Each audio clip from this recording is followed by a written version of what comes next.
एक बार देवी पार्वती ने देवों के देव महादेव से पूछा, ऐसा क्यों है कि आप अजर हैं, अमर हैं, लेकिन मुझे हर जन्म के बाद नए स्वरूप में आकर फिर से वर्षों तप के बाद आपको प्राप्त करना होता है।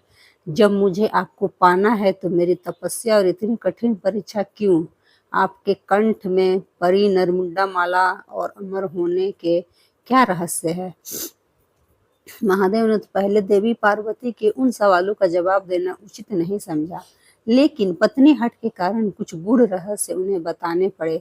शिव महापुराण में मृत्यु से लेकर अजर अमर तक के कई प्रसंग हैं, जिनमें एक साधना से जुड़ी अमर कथा बड़ी रोचक है, जिसे भक्त जन अमरत्व की कथा के रूप में जानते हैं। हर वर्ष हिमकेयालय यानी हिमालय में अमरनाथ, कैलाश और मानसरोवर तीर्थ स्थलों में लाखों श्रद्धालु पहुंचते हैं, सैकड़ों किलोमीटर की पैदल यात्रा करते हैं। क्यों?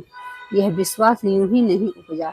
शिव के प्रिय अधिक मास अथवा आषाढ़ पूर्णिमा से श्रावण मास तक की पूर्णिमा के बीच अमरनाथ की यात्रा भक्तों को खुद से जुड़े रहस्यों के कारण और प्रासंगिक लगती है।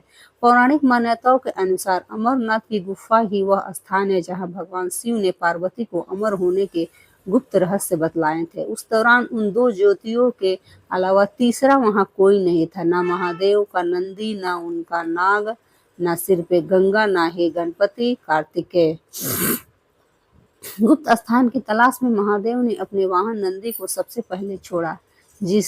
नंदी जिस जगह पर छूटा उसे ही पहलगाम कहा जाने लगा।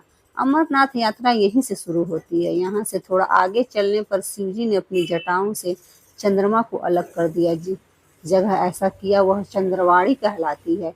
इसके बाद गंगा जी को पंचतरणी में और कंठाभूषण सर्पों को शेषनाग पर छोड़ दिया। इस प्रकार इस पड़ाव का नाम शेषनाग पड़ा। अमरनाथ यात्रा में पहलगाम के बाद अगला पड़ाव है गणेश टॉप। मान्यता है कि इसी स्थान पर महादेव ने पुत्र गणेश को छोड़ा। इस जगह को महागुणा का पर्वत भी कहते हैं। इसके बाद महादेव ने जहाँ पिस्सू नामक कीड़े को त्यागा वह जगह पिस्सू घाटी है। इस प्रकार महादेव ने अपने पीछे जीवनदायिनी पांचों तत्वों को स्वयं से अलग किया।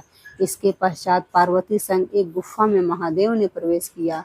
कोई तीसरा प्राणी यानी कोई व्यक्ति, पशु या पक्षी गुफा के अंदर घुस कथा को न सुन सके, इसलिए उन्होंने चारों ओर अग्नि प्रज्वलित कर दी।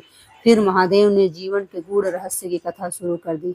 कहा जाता है कि कथा सुनते सुनते देवी पार्वती को नींद आ गई, वह सो गई और महादेव को पता नहीं चला। वह सुनाते रहे। यह कथा इस समय दो सफेद कबूतर सुन रहे थे और बीच बीच में गूं गूं की आवाज निकाल रहे थे।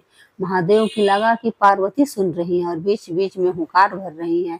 चूंकि वैसे भी भोले अपने में मग्न थे तो सुनाने के अलावा ध्यान कबूतरों पर नहीं गया। दोनों कबूतर सुनते रहे।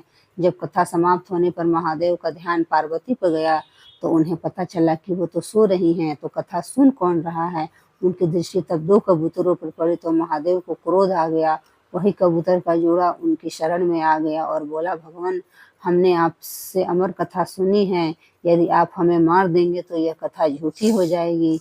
हमें पथ प्रदान करें। इस पर महादेव ने उन्हें वर दिया कि तुम सदैव इस स्थान पर शिव व पार्वती के प्रतीक चिन्ह में निवास करोगे। अंततः कबूतर का यह जोड़ा अमर हो गया और यह गुफा अमर कथा की साक्षी हो गई।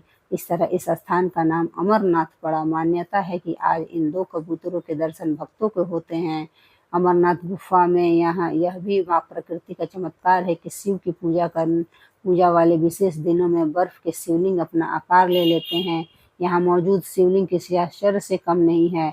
पवित्र गुफा में एक ओर माँ पार्वती और गणेश के भी अलग से बर्फ से निर्मित प्रतिरूपों के भी दर्शन किए जा सकते हैं। धन्यवाद। ओम नमः शिवाय।